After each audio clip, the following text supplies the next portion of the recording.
بسم اللہ الرحمن الرحیم۔ السلام علیکم۔ 6 کلاس آج ہم نے پچھلی نشست میں آپ کے سبق نمبر 14 حفظان صحت پڑھا تھا۔ آج ہم اس کے مشقی سوالات کر لیتے ہیں۔ آج ہم ہاف کریں گے کیونکہ طبیعت کی ناسازی کی وجہ سے میں ہاف کو پڑھاؤں گی۔ سوال نمبر 1 ہے کہ اس میں سوالات کے مختصر جواب دیں۔ سوال نمبر 1 ہے کہ صفائی کیوں ضروری ہے؟ جواب ہے کہ صفائی ایمان کا حصہ ہے اور صاف رہنے سے انسان تندرست رہتا ہے۔ سوال، حفظان صحت کا کیا مطلب ہے؟ جواب، صحت کے تحفظ کے لیے انجام دیے جانے والے مختلف طریقوں کا مجموعہ حفظان صحت کہلاتا ہے۔ یعنی ہم اپنی صحت کو برقرار رکھنے کے لیے جو طریقے اختیار کرتے ہیں ان کو حفظان صحت کہتے ہیں۔ اگلا ہے کہ سوال نمبر 3 ہے کہ جسمانی صفائی میں کیا کیا شامل ہیں؟ جواب ہے کہ جسمانی صفائی کا مطلب ہے بدن کا مکمل طور پر صاف ہونا۔ ہمارے ناخن بڑے ہوئے نہ ہوں تاکہ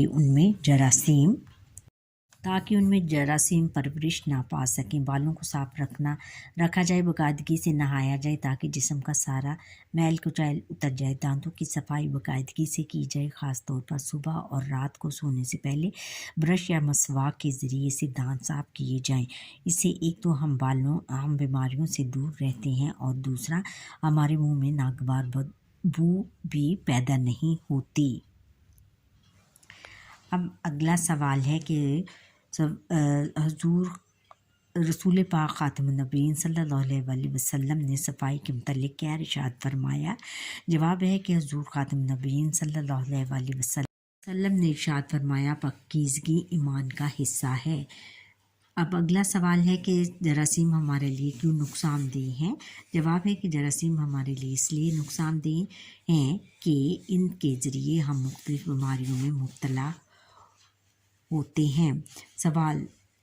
اب اگلا سوال ہے کہ دانتوں کی صفائی کیوں ضروری ہے؟ جواب ہے کہ دانتوں کی صفائی باقاعدگی سے کی جائے، اس سے ایک تو ہم بیماریوں سے دور رہتے ہیں اور دوسرے ہمارے منہ میں ناگوار بو بھی پیدا نہیں ہوتی۔ دانتوں کی خرابی کے باعث نہ صرف منہ، مسوڑھے اور گلا متاثر ہوتا ہے بلکہ معدے پر بھی اثر پڑتا ہے، جس کی انسانی جسم میں مرکزی حیثیت حاصل ہے۔ آپ صلی اللہ علیہ وسلم نے دانتوں کی صفائی کی خاص تاکید فرمائی ہے، یعنی مرکزی حیثیت حاصل ہے کہ یہ ایک مرکز ہے کہ معدے کے ذریعے سے ہی معدے میں جب کھانا جاتا ہے تو وہ ہضم اچھی طرح جب ہو جائے تو ہماری صحت اچھی ہوتی ہے۔ اگر وہ اس میں ہاضمہ ہمارا خراب ہو جائے تو پھر صحت بھی بگڑ جاتی ہے۔ ان کا کہنے کا مطلب یہ ہے۔ اب سوال نمبر 2 ہے کہ مندرجہ ذیل الفاظ کو اپنے جملوں میں اس طرح استعمال کریں کہ ان کے معنی واضح ہو جائیں۔ الفاظ اور جملے: مخصوص، لال رنگ کا جوڑا دلہن کے لیے مخصوص ہے۔ جائزہ: پولیس انسپکٹر نے میرے دوست کے گھر کا جائزہ لیا۔ معلومات: کیا آپ کو اس معاملے میں کچھ معلومات ہیں؟ اور تحفظ: دین اسلام نے عورت کو تحفظ دیا ہے۔ اور غذا: ہمیں ہمیشہ متوازن غذا کھانی چاہیے۔ اب اگلا سوال نمبر 3 ہے کہ سبق کے مطابق درست جواب پر ٹک مارک کا نشان لگائیں۔ اچھا، ثنا کے اسکول میں ایک دن مخصوص تھا، غیر ادبی سرگرمیوں کے لیے، کھیلوں کے لیے، صفائی کے لیے، علاج کے لیے، صفائی کے لیے۔ اور پھر ہے کہ لڑکیوں کے ساتھ جماعت میں آئیں ہیڈ مسٹریس صاحبہ، ڈاکٹر صاحبہ، پی ٹی صاحبہ، استانی صاحبہ، ڈاکٹر صاحبہ آئی تھیں۔ اور پاکیزگی حصہ ہے ایمان کا، زندگی کا، مسلمان کا، پاکستان کا، ایمان کا حصہ ہے۔ اگلا ہے کہ کتنی مرتبہ برش کرنا ضروری ہے؟ 2 مرتبہ، 3 مرتبہ، 4 مرتبہ، 5 مرتبہ، 2 مرتبہ، صبح شام۔ ہمارے لیے فائدہ مند ہیں بازاری اشیاء، گھر کی بنی اشیاء، کچی پکی اشیاء اور کھٹی اشیاء، گھر کی بنی اشیاء۔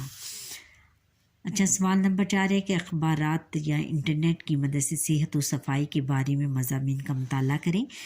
یہ میں آپ کو کل لکھ کے آپ کو